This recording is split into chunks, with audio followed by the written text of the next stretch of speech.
My eyeballs are about to pop out of my head. Not ideal, I got a sinus infection. So I have a ton of pressure building up behind my eyes and my nose. Super uncomfortable right now, but gotta fight through, be tough. Let's get this workout done. We got 8 times 1K. We're gonna try to do it at 10K race pace.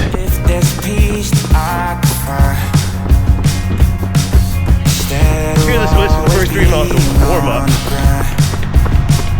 Alright, Evan, let's do some tempo Ks. I'm looking for so much more. Don't leave me here. Too many hurdles. Man, it's just a sinus infection is crushing me, and my legs are heavy from yesterday's speed reps, and I'm being just a whining wimp, and too many negative thoughts, making these tempo long intervals a little bit hard. So it's better to shut it down and fight another day than just keep filling my head with these negative thoughts. Try to enjoy the morning with my Cole and my Evan. That's a positive thought for sure. Also, we're a little bit high on the mileage. We're still a little over 3 miles away from home, so we're gonna go over the mileage quota for the day just for about a little bit, but that's okay. I got a friend. All right, you look so good. We're gonna cool down and I'll give you a rundown of what we did for our broken tempo workout today. All right, see you at school.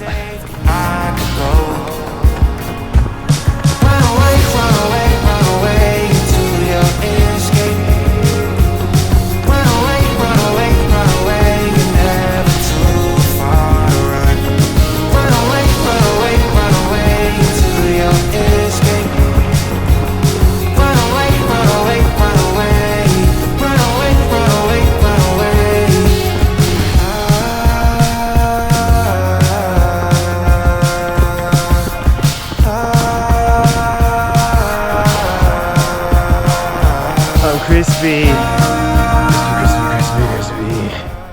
Sat in my car for, I don't know, like 10 minutes, just staring. I am in a daze. I think this is probably the worst sinus infection that I've ever had. I'm just feeling all this pressure behind my eyes and my nose, and I feel like just the front of my head is being pressurized. I feel like I'm just being squeezed from the inside, and it's really uncomfortable, a little bit painful, but gotta get through it. I'm not gonna lie, I wish I could say that I could put it out of my mind and get the workout done, but man, it was tough. It was just too many things. You know, we're progressing along with these tempo runs, and we're trying to improve upon them.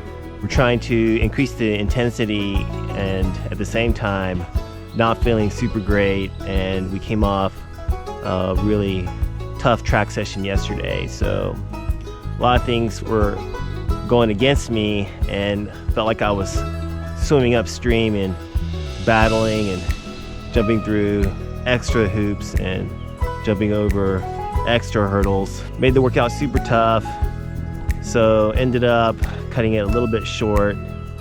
Kids were having a little bit of trouble too, so we were able to get 6 reps of 1Ks in the books and do them at around 10K race pace. I'm not too mad about it. We're still not even at the beginning of summer yet, and we're able to get in some good quality broken tempo efforts. It's only May and we've gotten as far as 6 times 1K. So we're pretty far ahead of schedule, and I feel like at the end of this speed build we'll be at a good place to go into our marathon build and be able to start the marathon build with unbroken tempo runs of at least 4 miles, and then that'll put us way ahead of any schedule that we've ever gotten on in the past. So we did those tempo runs pretty quick. The first K was pretty good. I was having a little bit of trouble getting my legs going, but we were able to get a little bit of rhythm, and we were able to get the second, the third, and the fourth intervals down before we took a little bit of a longer break and regroup.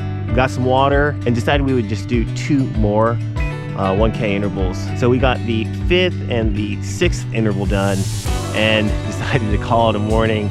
We're already pretty far along in our mileage and didn't feel like we wanted to go way over our mileage for the morning and also be late for school, so we decided to wrap it up. We floated in between each of those broken tempo efforts instead of taking active recovery.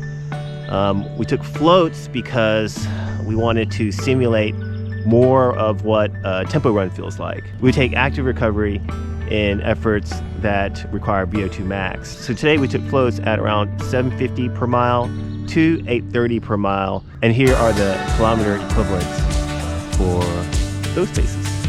So today I'm going to talk about how to take recovery between intervals or between hard efforts in a workout. All right, let's go.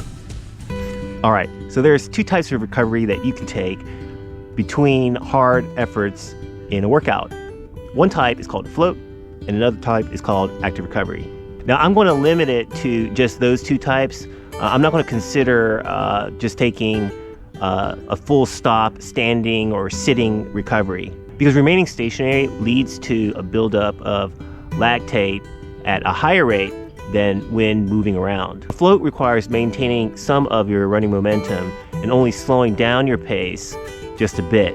So a float can be a lactate threshold effort and you float up to, let's say, marathon pace. Or you could be going at a hard effort at lactate threshold and float up to easy pace. We call it a float because the numbers or your speed kind of rises just a little bit. And the speed that you end up floating up to depends on the workout, what stage you are in the schedule, and how much fitness you've built up to so far. Active recovery is taken when really, really hard efforts, either at anaerobic effort or at VO2 max effort, are taken, and you need a little bit more time or a little bit less activity in order to get your heart rate down a little bit. So in speed repetitions, you'll take active recovery and go for a walk or light, very, very light jog until your heart rate comes down. And that might take quite a while in comparison to the length of the activity. So if you're doing a 200 meter, very, very fast repetition, then the recovery period will likely last longer than the rep itself.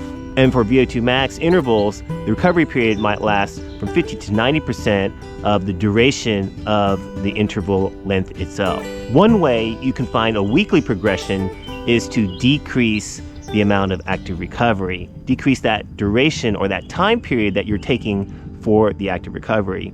And this will simulate even closer to what you're actually doing. So if you're doing VO2 max workout in preparation for a 5K race, you're not running 5Ks all the time for practice. Instead, you're doing shorter intervals at VO2 max, either 1Ks or 1200s or even 1600s, in order to follow progression so that you get closer and closer to simulating that 5K distance. You can decrease the time in between those interval reps as the weeks go by. Utilize the float in medium long runs and long runs that involve tempo efforts and marathon pace efforts, and leverage active recovery during your VO2 max interval workouts and your speed fast repetitions. And use rest and recovery to level up your marathon game. All right. Thank you so much to our lovely Patreon team. We really can't do it without you. So much gratitude. Want to check us out on Strava? Then you can find us right here. Got Instagram and need your daily dose of running motivation?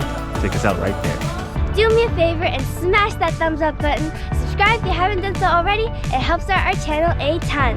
I watched Evan eat a bagel with peanut butter, coarse salt, and a drizzle of honey.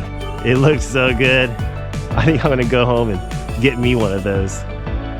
I hope you have a great day and a meaningful run. All right, somebody tell me how to feel better from this sinus infection. I hope you have a great day and a meaningful run. I'll see you in the next one. All right, bye now.